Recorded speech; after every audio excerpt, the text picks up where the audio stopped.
Welcome back to Psychiatry XR, where we aim to inspire worldwide conversations around the use of extended reality in psychiatric care. I'm your host for this episode, Jessica Hagen, and I'm joined by my co-hosts, Dr. Kim Bullock and Faaizah Arshad. Hi there. Hello. We're happy to have Dr. Skip Rizzo as our guest on the podcast today. Dr. Rizzo is a clinical psychologist and director of medical virtual reality at the University of Southern California Institute for Creative Technologies. He's also a research professor with the USC Department of Psychiatry and at the USC Davis School of Gerontology. Over the last 25 years, Dr. Rizzo has conducted research on the design, development, and evaluation of virtual reality systems targeting the areas of clinical assessment and intervention across the domains of psychological, cognitive, and motor functioning in both healthy and clinical populations. His work is focused on PTSD, traumatic brain injury, autism, ADHD, Alzheimer's disease, stroke, and other clinical conditions. Despite the diversity of these clinical research and development areas, the common thread that drives all of his work with digital technologies involves the study of how interactive and immersive virtual reality simulations can be usefully applied to address human healthcare needs beyond what is possible with traditional 20th century tools and methods. Dr. Rizzo, thank you for joining us today. Yeah, thanks for having me. Can you tell me about the projects that you're currently working on and those that you're most excited about in Medical XR? Well, right now I'm kind of in a quasi-transition phase where I'm really trying to put more focus on getting things out of the lab and into the hands of users that can benefit. I think that we're at a point where the technology now has caught up with the vision. We did a lot of things over the last 20 years that, we had to cobble it together. We had very primitive systems. We didn't have an evolved design method. And that's all changed. In addition to the technology getting much better and lower cost, we also have a pretty serious scientific literature that documents where we can add value by applying these immersive and interactive methods. So I'm really sort of reducing my time at USC to do more work in private industry. And a lot of that work is quite exciting because I get to see things that were originally developed in the lab start to get out. One case in point, going way back, working with ADHD assessment, actually attention process assessment with a virtual classroom that, we built a prototype in 1998 and tried to commercialize it in 2003, but it was, bridged too far. It was still quite early. The data was sound, the application was pretty cool, but the cost for dissemination was through the roof. So we did a lot of research with it, but now more recently, I've been working with a company. I think for conflict of interest purposes, I won't mention the names of any of these companies, but working with a company that now has built everything on the latest, greatest standalone VR headset technology. And they have the resources such that we're able to have an 800 child normative database from age 6 to 13, so that we have, standards that we can compare performance. And that's really exciting because finally we're at a point where with a $500 headset, you've got a virtual classroom that a child has to perform attention tasks, in a realistic context, but also with distractions flying around like in the real world. I'm pretty happy about seeing that on the verge now of being available on a wide scale. I'm still doing, of course, the lab research with BraveMind, with the PTSD exposure therapy work. We've just published a randomized controlled trial looking at this compared to standard prolonged exposure and got some pretty positive results, interesting results from that. But that also is escaping the lab. The VA is adopting it on a wider scale. I think probably the project that I'm most excited about right now, though, is working with a team of psychologists in Ukraine and trying to sort out a suite of applications that will hopefully help address the impending mental health crisis due to the trauma of the war going on over there.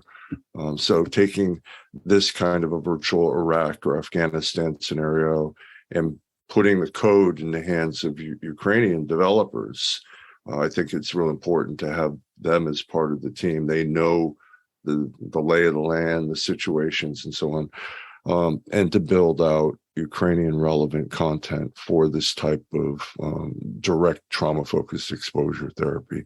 So that's a good one. We're also working with metaverse type apps where we take spherical imagery of Ukrainian places that people would know, places in Kiev and so on, and build out social gathering points for people to be able, anywhere in the world, to be able to join in an avatar representation in VR or on a flat screen monitor, to be able to get some social support and be able to discuss the kinds of things that they've gone through and provide that as an initial toe in the water application. Can you tell me a little bit more about BraveMind so that way our listeners really understand what kind of work you're doing? Well, BraveMind is a virtual reality exposure therapy application. And basically, what we do is deliver this evidence-based approach of prolonged exposure that has traditionally been done exclusively in imagination, where a person is asked to mentally revisit the trauma scenario that they went through, and to narrate the experience as if they were having that experience now. And you do it in a graduated way. And over time, from a behavioral perspective, we refer to this as extinction learning.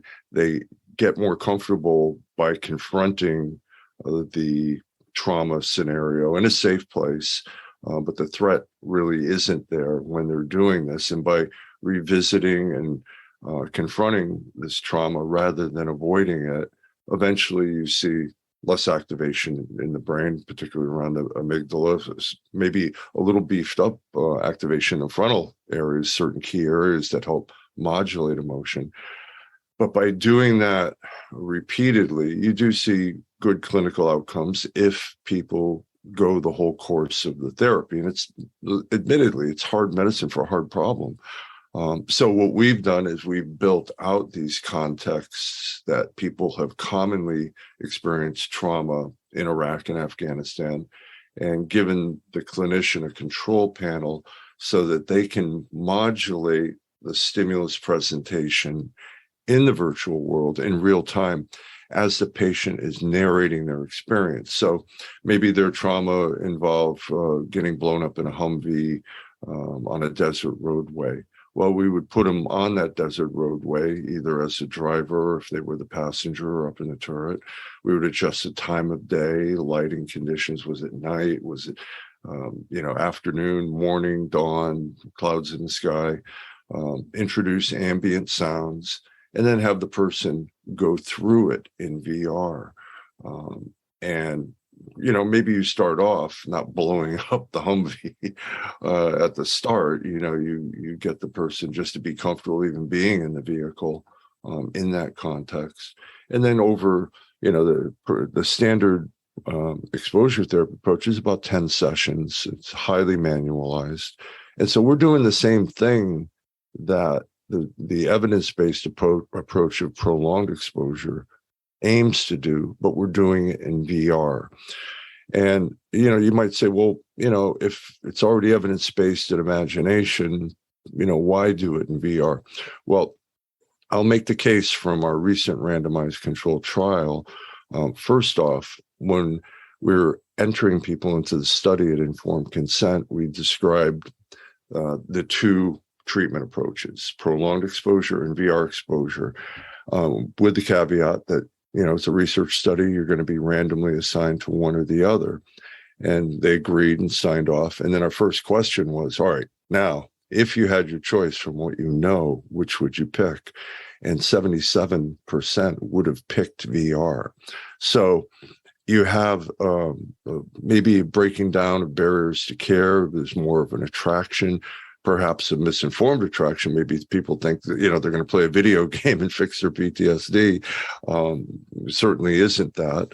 But there's an attraction to it that may draw more people, particularly digital generation folks, into treatment, which is, essential, because you can have the best treatment in the world, but if people don't seek it out or participate in it, you're not going to see any benefit. So that's one finding. But the second finding, which I find really provocative, was that in our pre-planned predictions, we predicted the people that had comorbid depression, so they had PTSD and they had major depression, that they would get a better outcome in VR than in prolonged exposure and imagination. And that was, in fact, what we found. Overall, we found that everybody on average benefited from both treatments. So we didn't see a difference across everyone between VR and prolonged exposure, but we saw clinically meaningful, statistically significant reductions in PTSD. But we did have this pre-planned prediction that we could activate people to engage in their trauma memory, even if they were depressed, which is, it's a hard challenge when somebody's really depressed, and getting them to try to revisit and, with effortful memory, pulling up these hard memories that they've maybe practiced for months or years trying to avoid thinking about, we're able to activate those emotions in a therapeutic way.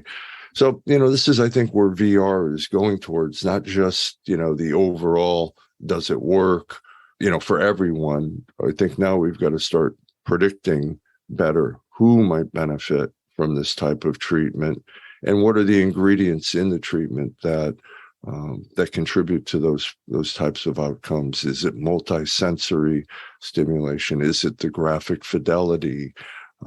Is it how the user interacts in the world?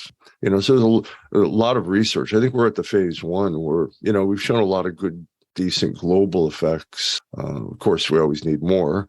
But I think now we're at a point where we can start to fine tune how we make decisions for clinical implementation. Yeah, I've always wanted to ask you, Skip, about, by the way, that's a fascinating study with the folks with depression, looking like there's some superiority possibly with the VR, just wonderful results there and very promising. I always wanted to ask you to never have about using VR for the in vivo exposure. So when I read the studies, it seems like the VR is being used, at least in military populations, for imaginal exposure. Is there some reason that it's not being used as well for the in vivo exposures? Because usually when I do it in my clinics, although I'm with civilians, I'm doing two parts. I'm doing imaginal exposure and I'm doing the in vivo exposure, and they work together. Is it that it's just not written about? Are people using it for in vivo, or was there an active decision about not to use it for the in vivo or to use it for imaginal versus in vivo? In hindsight, I think there was sort of a gap in how a lot of folks thought about this. I think for civilian trauma, it's like with our sexual trauma application, which I can talk about briefly, but they were everyday civilian contexts. In fact, we had built out, we got funded to build this and do a safety and feasibility trial. And basically, we thought we'd have it easy. We'd build some barracks in these Afghan and Iraq scenarios and places where you might expect people would be subjected to that type of trauma.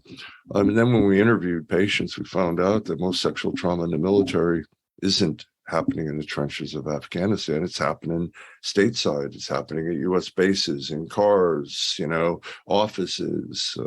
So we had to build out civilian content. So that is closer to in vivo, but in vivo really is taking a person to the place in real life. Yeah, what they're avoiding now in there as a result of the memories. Yeah. As part of the standard prolonged exposure approach, typically after session 4 or 5, you try to get the patient to do in vivo exposure between sessions as homework. So, you get a list of the types of places they're avoiding going to crowded marketplaces or stores in an area where it might be in a Middle Eastern neighborhood or something, or driving down a roadway that has a lot of trash, that's reminiscent of where an ID had been hidden, things like that. And, I think that is an important thing. And typically in the old days, I remember Barbara Rothbaum telling me, for fear of flying, she used to accompany people to the airport, and some airlines would actually let them, go on a plane before it took off and just get used to sitting on a plane. And then eventually the graduation flight together is very costly. And, you don't control all the stimuli. What if you have a really turbulent flight? And so there are challenges aside from cost of accompanying a patient to one of these locations. So that's why we kind of rely on homework and the trust of the patient coming back the next week and saying, yeah, I went to that marketplace, or sat in that restaurant with my back to the door, or, and did they really? It's hard to know. So one solution that we're working on right now is a spherical video in vivo homework scenario where you can send a patient home with a standalone headset, like, whatever, I'm not going to name the names, but the low cost, no computer needed, all the processing done on a headset, with a library of commonly reported contexts. And so this is what we're building out now with a private company in partnership with the VA.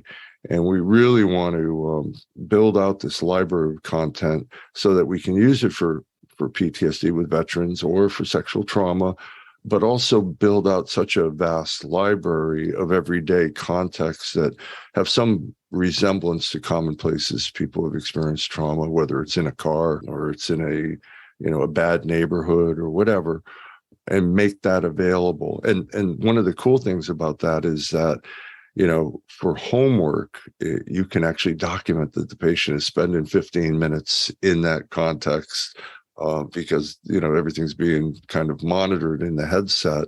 And you can adjust, if it's being in a crowded restaurant, you can build out, when you create the spherical content, you can build out the restaurant empty. You can start adding more people into it, and you can systematically increase the provocativeness of the content. And it doesn't require a ton of 3D graphic development for all these varied contexts. So I'm hoping that the spherical video approach will be useful for this. For the in vivo component. Wow, great. Another thing I wanted to ask you, you're so inspirational because you kind of bring all the stakeholders together and different disciplines, and the entertainment and the art world and the military and the medical. And how do you see psychiatrists differentiating themselves or contributing? So, because this podcast is Psychiatry XR. We're kind of a bit late to the game. I feel like all the psychologists have really developed it.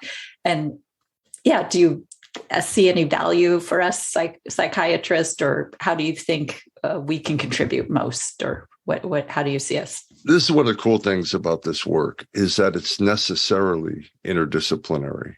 You got to make friends with programmers, 3D graphic artists, and I'm proud to say some of my best friends are psychiatrists.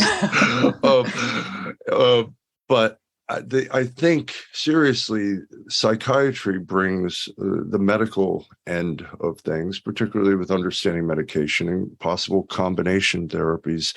I don't really think it's so much of a horse race as it is trying to find the optimal collection of therapeutic approaches. In fact, this randomized controlled trial that we just published was using a combination approach, using D-cycloserine as one of the conditions, a drug that was thought to amplify extinction learning in the amygdala as a cognitive enhancer. Unfortunately, that didn't pan out in this study. It has in others, and I think there's a dose and timing thing.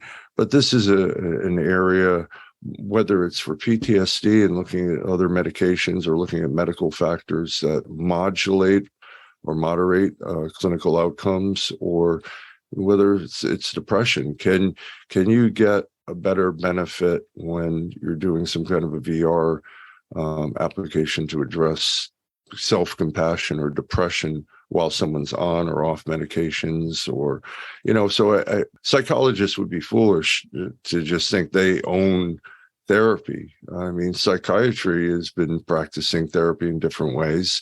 It's a different model, but it also brings in the medical side of things that I think is important, so, I just see the partnerships all over the place for this, looking at with the ADHD work, we're partnering with a psychiatrist to look at dose levels for various medications for ADHD, and trying to see, if the rate of stimulus presentation interacts with that, or a whole variety of untapped research questions. So, I think it's kind of foolish just to hide out in your own silo and not work with other interesting people that have knowledge that complements what you know.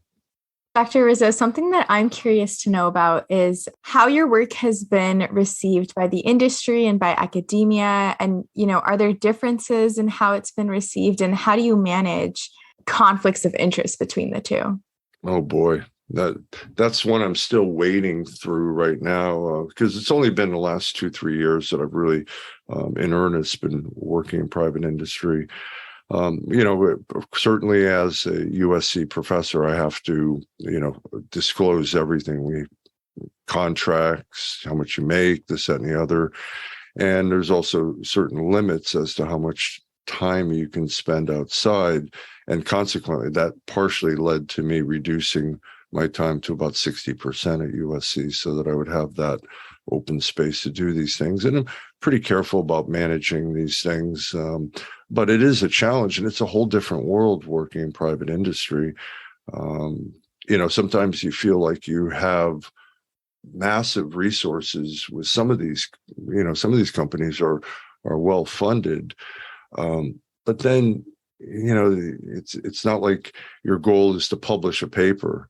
And in fact, sometimes some of these companies don't want you to publish. They want to keep their trade secrets. And so there's different goals and aims, and getting it right, and also having to push back if somebody wants you to make a claim and scientifically you don't feel comfortable making that claim.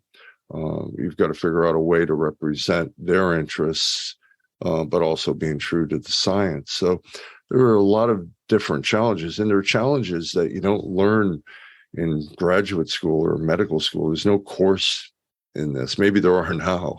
It's been so long since I've been actually on the other side of that.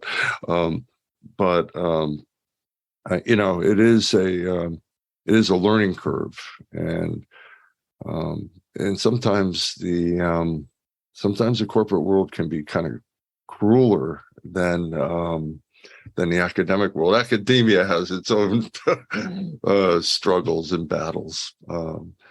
And for me, it's been very hard in academia over the years, because I've always been on soft money. I've always had to generate through grants my own money. And that means there's a positive side to that by having to write proposals all the time, I think you hone your thinking and become sharp. But man, it becomes tiresome. And having to wait the glacial pace of, submitting an NIH grant, getting the reviews back, getting invited to resubmit. You're 2 years down the road before you see any money. And meanwhile, a company that got some reasonable investment has already built out what you were thinking about and started to test it. This group I work with on the classroom, they're pretty good. Because they get the science, and they know that if you're going to build an assessment tool, you've got to have norms. There's no way around it. You can't just wave your hand and say, "Oh yeah, this is going to predict a kid that has ADHD." Some companies get it. Some companies want to take shortcuts, and so you kiss a few frogs before you find your prince or princess along the way. That's funny, yeah. And then, what do you think are the biggest barriers or gaps to getting veterans and the military population access to VR treatment? And are there any solutions that you think need to be created to improve that access? I think, particularly with veterans, we're seeing a real change at the VA, where they're recognizing the value of trying innovative approaches that involve technology, not just VR, but other approaches. And so that's becoming, there's an awareness level that is improving. The challenge, one of the biggest challenges with veterans is that oftentimes, they're kind of, there's a fear of being judged or stigma, or that nobody's going to be able to help them. You've got, somebody who just got out of graduate school doing a clinical internship, a young psychologist, never been to war, clinician, it's not like clinicians have to have the condition they're treating or have that experience. Certainly that's not the case. Otherwise there wouldn't be enough care available in terms of availability of well-trained providers. But you have that challenge with the population where they kind of feel like you don't know what they're going through, or that no one's going to be able to help them. And so building the therapeutic alliance and the trust is as important as the implementation of whatever clinical strategy or process you're trying to do. And I think, has there been research showing that therapeutic alliance accounts for probably 50% of the variance in clinical outcomes? So, I think now that, for better or worse, Meta being on the Super Bowl advertisement roster and seeing ads all the time for VR, it's no longer being looked at as some harebrained sci-fi kind of toy or just for entertainment. It's being seen as, as a feasible tool. And there's an attraction to that, certainly with kids with ADHD, you tell them, I want to sit down and do a neuropsychological eval with you. You've got to work at keeping them attended. But you say, I'm going to do a test at a VR headset. Do you want to try it? And that's kids. Now with veterans, like I said, there was this preference finding that we found, even though people that didn't get what they preferred still showed good outcomes, but it was the initial preference for VR that was striking. And again, we're just inured to this technology because it's in our everyday life, and maybe there's a credibility that people have implicitly about, if there's technology involved, it's got to be serious. It's destigmatizing. Yeah.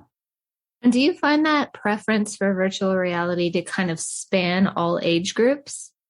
I would have wondered about older populations, but from what I've seen with a number of companies that now are producing things for long-term care facilities and nursing homes and so forth, that once you have an older person try a VR experience, they kind of, most of the time, they're like, wow, I have a video of my mom visiting Rome in VR, spherical video of Rome, and I filmed her while she was doing it. And she hadn't been to Rome in 40 years, but it brought back a flood of memories and stories that she told about her experiences when she went there. And it was, I think it was emotionally positive, and it was cognitively stimulating. So I don't think we should rule out populations. And I think we're finding, particularly now, the aging population or people like me that have grown up kind of around technology over the last 30 years. So it's not a hard sell. I haven't seen, in any of the research I've seen across any clinical group or age group, I usually see kind of a preference or an interest when documented. I know that Christine Batella's group in Spain has published a number of studies showing that with exposure therapy for regular anxiety disorders, that people prefer VR, like VR more. And, you see more and more of these kinds of findings. And I think, now that we can do some of this stuff at home, that might be a real value. Particularly with the headset that I use with my mom, there's a feature called the Connect feature on it, where I can be anywhere in the world on my laptop, and I can pop into her virtual world by like a little Zoom window, and I can have a conversation while she's tooling around Rome or London or wherever it is. And I can see what she sees on my screen as she moves her head and looks around. So now that's a nice thing for communication and connectedness, but a clinician now can pop in. It's not a solitary experience. So I think with features like that, where the clinician can pipe in at strategic points or along the way for support, I think we'll start to see these things become sort of common practice. And as the awareness continues to build, of course, supported by the science, I think we're going to see more people just think of VR not as some nice to have science fiction thing, but as just as a standard tool, another tool for enhancing the therapy process. Yeah, I feel like patients are accepting it and even preferring it. But it's the providers now I'm finding that are more reluctant. We have to work on the barriers for providers to feel comfortable in delivering it. But I don't know if that's your experience. Exactly. I think that the patients are an easier room to work. Clinicians, a lot of times, let's face it, some clinicians still do the same thing they learned 10, 15 years in graduate school. They don't always grow, or to do new things is a learning curve that, there's some resistance. I think it's becoming less. Earlier, it wasn't just the unfamiliarity with the technology, but there was a suspicion. There was suspicion that it was, if I bring technology into the therapeutic context, it's a barrier between me and my client or whatever. I've heard that. But I think we're getting past that point. Now it's just, all right, how do I turn the damn thing on? How do I change up the features? Or what do I have to do? Do I have to Bluetooth it to my phone? Or can I, all these kinds of things. But I think it's getting easier. And onboarding is just as important as whatever you deliver, whether it's a patient or onboarding experience with a guide that's in it. That walks you through how to operate the controls or how to select options or how to move and travel. But, getting clinicians along the way, they need training. And for example, with BraveMind, with the PTSD stuff, it's a day and a half training for clinicians before they're certified to use it. And they have to already have prolonged exposure training. So there's a bit of a training curve there. Which brings me to another area of clinical training. We've done some work, and more recently at the VA with clinical training with virtual patients, and have found some good outcomes with that. We did a study that came out in JAMA Network, Open Network, I guess it's called, with Greg Rieger up at the Puget Sound VA for motivational interview training. And, it was 45 minutes of back and forth with a virtual patient. And we saw that compared to the standard method, we equivalized for time of training. We found much better real world implementation of motivational interviewing. So, I think that is a great opportunity moving in the future for clinical training. And then maybe that same kind of virtual patient training can also start to bring in, okay, well, now it's virtual training. So, how would you introduce a head-mounted display, and how would you show them how to operate it or adjust it? And, we can use technology to train how to use technology, maybe. So you've kind of touched on this a little bit already about how it's going to kind of evolve into the future. What do you think needs to be done to reach optimal success in 20 years for medical extended reality use? Assuming all the science is there documenting this, then it just is a set of pragmatic challenges. I think improving access to care by being able to trust that you can do some therapy remotely with VR, and that's where that connect feature may come in. We know that teletherapy has some real assets, and the VA's been doing a good bit of that as well. And, at one time, though, in late 1900s, the idea of doing prolonged exposure without being in the same room as your client was just considered almost unethical. But people did the safety and feasibility trials under controlled conditions and found that you can get equivalent outcomes for remotely. And some of the work that I think Dan Freeman has done with Oxford VR, where they've sent people home with headsets for fear of heights, exposure therapy, and found good outcomes. Whether you have to be in the room with a person or not, I think might be a clinical judgment as to how safe they would be doing anything provocative on their own. But I think there's a large mass of people that would never get around to driving every week to see a therapist, but would be more willing to do it at home with the therapist supervising or jumping in. I think we have to tread carefully on this. So I see more remote delivery, like at a time when in the future, hopefully in 20 years, VR headsets or whatever the display technology is in that distant future, eventually, hopefully, they'll be like toasters. Every home will have one. You might not use it every day, but every home will have some kind of an immersive room or, little contact lenses that people are actually developing to deliver VR, or whatever the device is. As we start to reach out, I think we're going to be able to expand the reach of care. Which is very important. If, World Health Organization, what estimates 450 million people with mental health conditions right now on the planet, of which almost 2/3, from their research, will never see the inside of a therapy office.